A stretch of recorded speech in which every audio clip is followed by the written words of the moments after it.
Olá, Luano. Essa é a nossa revisão para o simulado. E o nosso tema é encenador. Encenador. Então, o que é o encenador? É um termo do teatro que designa aquele que escolhe, que interpreta e que dirige e ensaia a passagem de um texto à ação, ou seja, cria e comanda todas as partes componentes de uma encenação, que é o cenário, a decoração, as luzes, os atores e figurantes.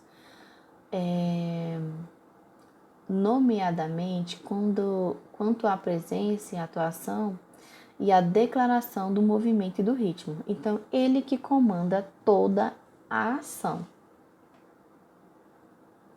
E qual é a sua função? A função do ensinador, como arte maior, que reconhecemos só no começo e só começou a existir no século XIX, quando este levantou o problema do espetáculo num ponto de vista desconhecido para os atores e começou a analisar e a relacionar o direito deste com o autor e do diretor até este período. Sabe-se que Esquilo, século V a.C., ele dava indicações aos atores sobre os respectivos papéis e as suas evoluções. Aristóteles, mais tarde, ele fará a distinção teórica entre a composição da ação, a fábulas, caracteres, verbos e ideias, e a representação e desempenho dos atores, atribuindo a primeira como tarefa do poeta e a segunda dos ordenadores do teatro. E quem são esses encenadores, né?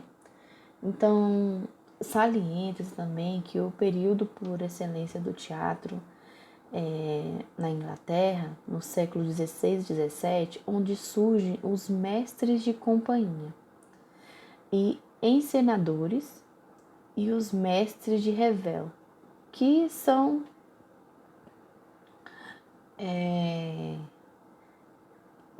do teatro da corte.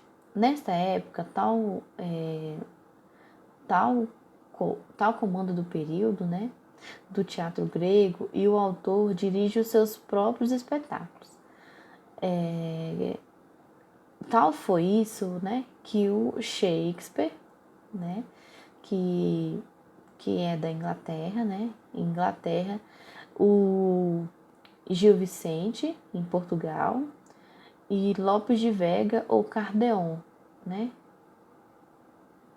em Espanha, e de Molière e Racine, na França, durante o século XVIII e princípios do século XIX.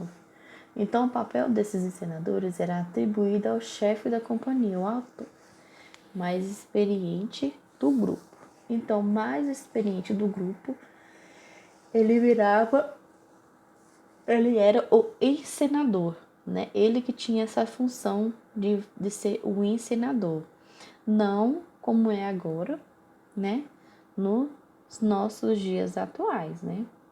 Os encenadores agora, eles assemelham-se a um maestro que tem a seu cargo a direção da execução de uma obra de arte, ou onde intervêm vários artistas e onde é necessário imprimir a unidade de harmonia e expressões, que possibilita a concretização de uma verdade no espetáculo.